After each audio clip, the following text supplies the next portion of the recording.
What's up, everybody? It's your girl, Kiwan, and I am back with Love and Hip Hop Miami, Season 7, Episode 19, You're Gonna Love Me. I thought that was a cute title. Make sure y'all like, comment, subscribe, click the notification bell button, yada, yada, yada. All right? So the episode starts with Amada and Claudia. Claudia is irritated with Rada at this moment because of the information she's gotten from Michael on last week. Amada says being friends with Shay and Eliza has allowed their troubles to follow her. And you're just as messy as these women. You may not be like a little volatile like these hoes, but you're just as much as a mess as these women. So y'all like minds attract. So don't try to take yourself out of the equation acting like you're so above. Now, granted, she has more deals than them. She does a lot of things outside of Love and Hip Hop. And I love that for her. She's on commercials. I want to say I seen her on Telemundo, whatever it is. And y'all know the girl, she got it going on where she at. I'm not mad at that because she working and she getting her bags and her checks. But let's be clear. Don't sit here and act like you just so above. Okay?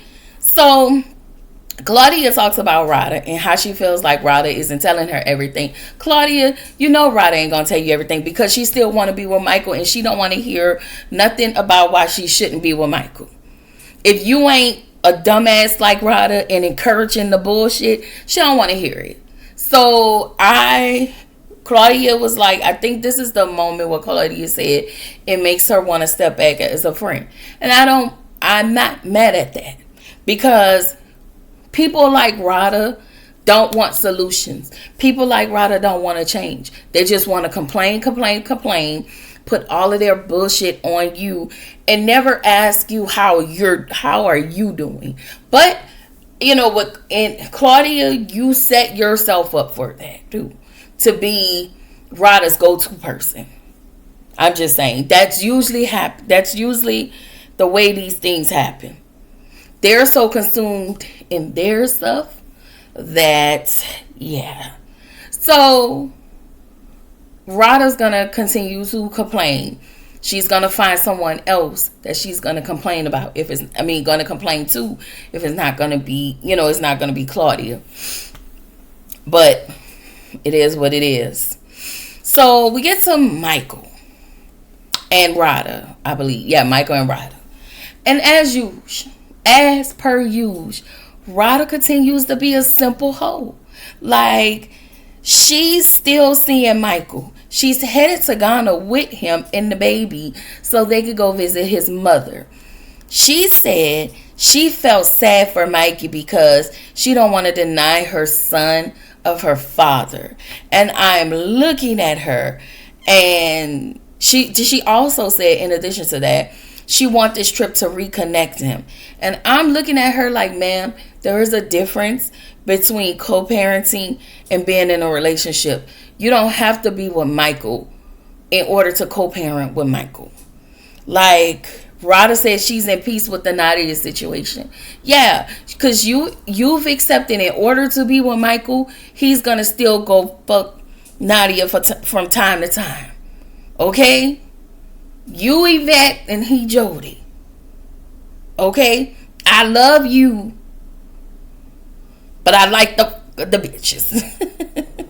I don't know why I do it, I just do.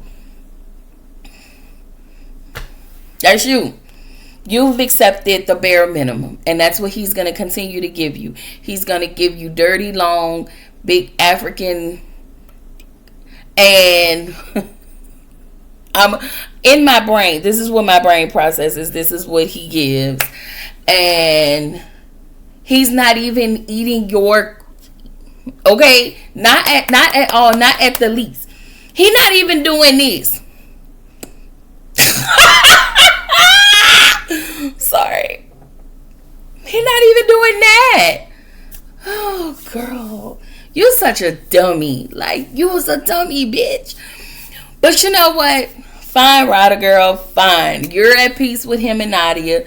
which means you're gonna continue to allow him to fuck on Nadia, and he's made some raggedy ass deal with you where you continue to get the short end of the stick.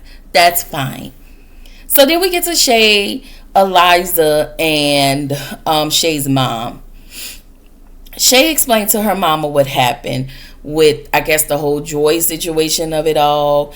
Eliza tells Shay what happened at Amada's event that Eliza popped up on. And I'm just glad I don't have to see these ladies no more.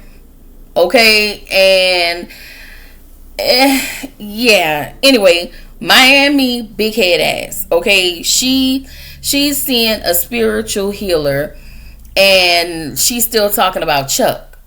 And I was like, why are we still talking about Chuck? And we're talking about Chuck because her raggedy, broken ass took Chuck back. Are you gonna sell it? So what? The cat. Okay? Because why? You're a simple hoe too, but you want to sit around and talk about everybody like you're that girl. Girl, no ma'am. So she want to have closure. Apparently she wants to have closure with her dad because her dad left, and she has daddy issues, which is why she picks niggas like her daddy. And I'm assuming Chuck reminds her of her dad. I don't know, but she's another simple hoe too. And speaking of simple hoes, listen, you gonna get this hoe. She gonna be simple, and she gonna let you know that she's a simple bitch, but she's my simple bitch, and that is heaven. Okay, you gonna take what you can get, cause she ain't gonna lie about who she is. she's a raggedy hoe.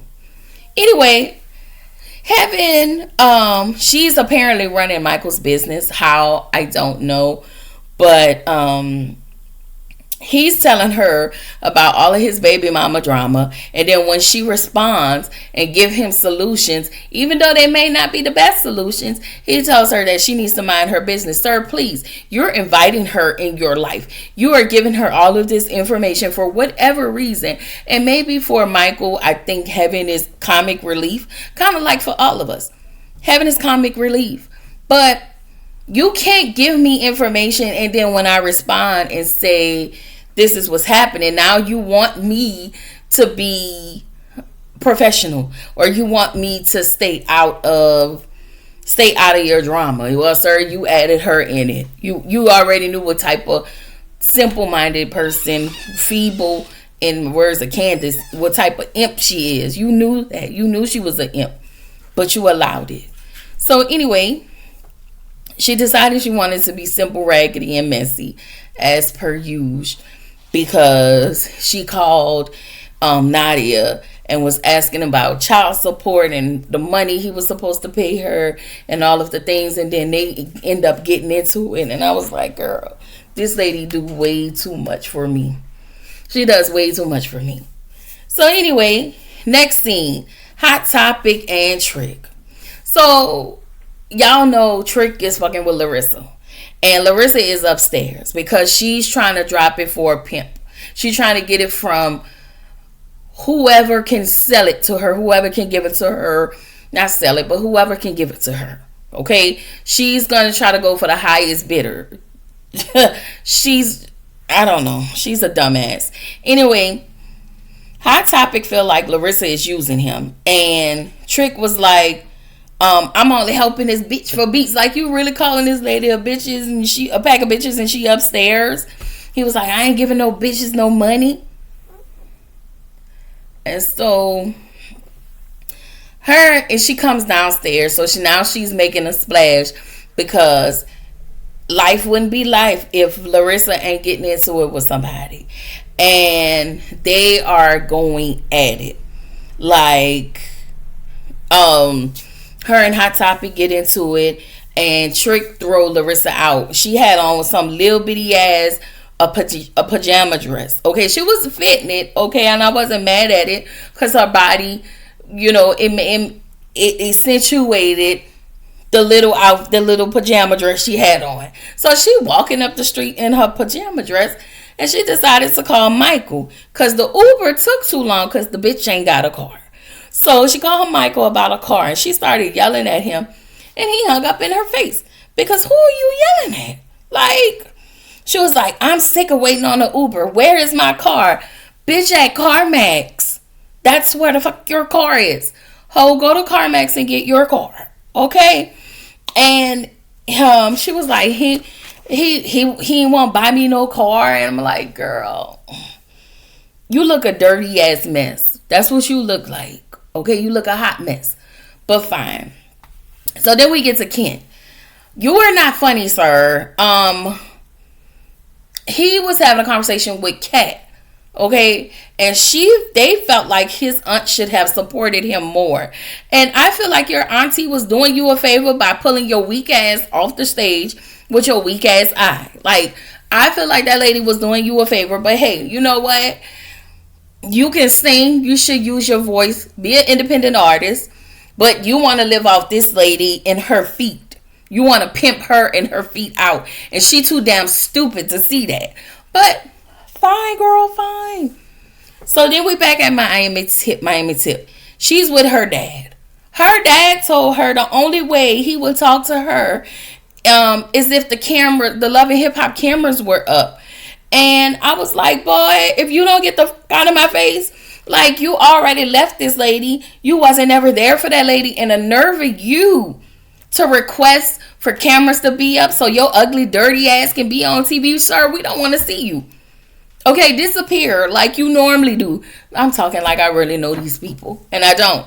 But I felt like that was really fucked up. And I felt like even in that moment, he gave her the bare minimum. Like, he literally sat there and gave his daughter the bare minimum. She got nothing from that. But because the cameras are up, she was like, you know, she said she had all the answers she needed. But she also told him he admitted to Miami that he was selfish and he was mad at her mom and he could have done more.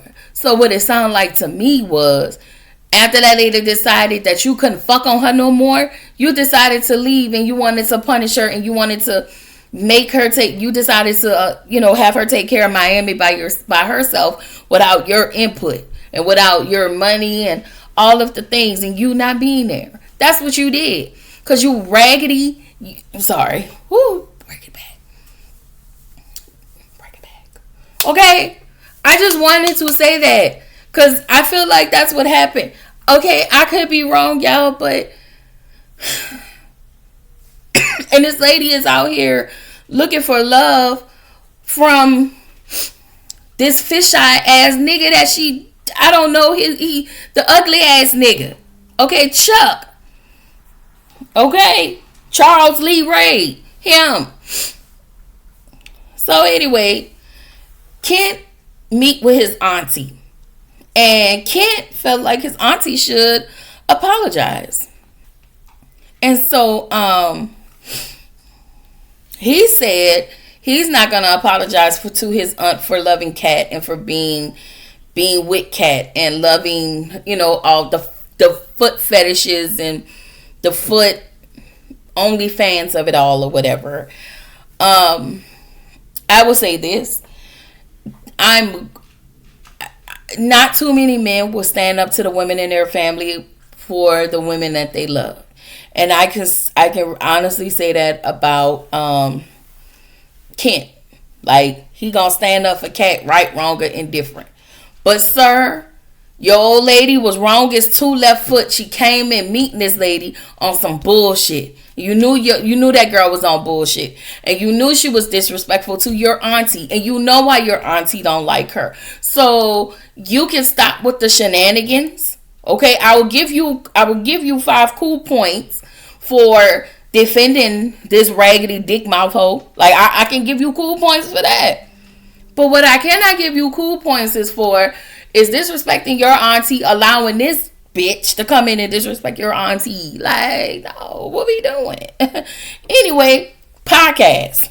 Claudia and Amada. So Shay weasels her way into the podcast, and They talk about friendships and friend circles, and Shay show up. And at this point, I checked out because it is all a storyline. These hoes are ridiculous. I cannot wait till this season is over. I was enjoying it. I enjoyed Love and Hip Hop Atlanta better than Miami, but Miami is comic relief for me. Okay, but yes, that is all I got.